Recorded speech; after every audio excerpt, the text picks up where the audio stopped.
Hey guys, another knife review. We're going to be looking at a Spyderco knife. I just got the Spyderco Persistence.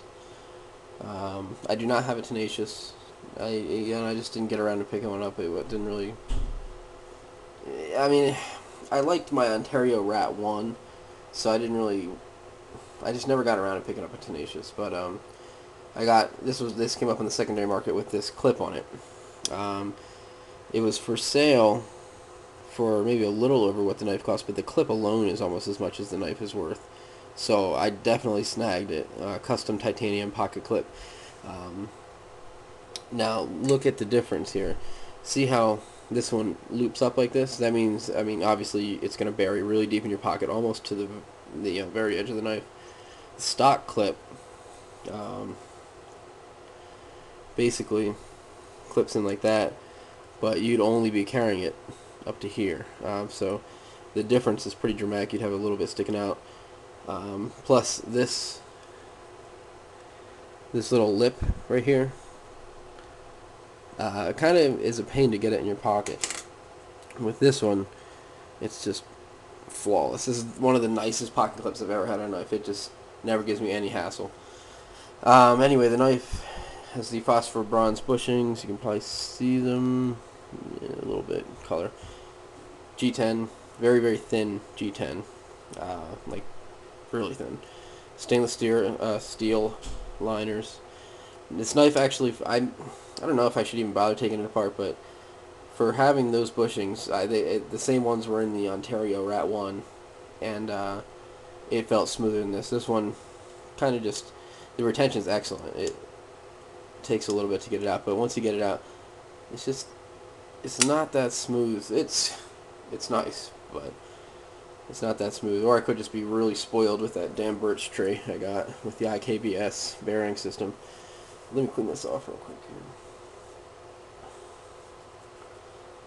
But overall, I'm really, really impressed with the Persistence. Perfect size. I really like the size. Um, it's great for just everyday carry. Liner lock, of course, and it's the what is it? The 8 CR13 MOV steel. Don't know much about it. Never really researched it. Sort of just a Chinese stainless, I guess. And this one is made in China. There we go. Don't know, whatever. Too much glare. Anyway, cool blade. Feels really good in the hand. You know, it's the ramp right here allows you to lock up pretty nicely. It's a good blade shape. It's a really great little knife. I wish they would do the same exact thing, maybe with some, I don't know, titanium liners, better steel, made in Japan or USA. It would be really cool. And this pocket clip, man, get something like that on there, forget it, forget about it. Anyway, I guess that'll do it. Maybe I'll give you a couple size comparisons. This is a pretty small knife. Here's the rock lobster. Definitely a much larger blade. Get the focus. There we go. This is an awesome knife. Oh, you know what? This is a Seki City, Japan knife, and this one actually has better. Well, first of all, it has a thicker liner lock.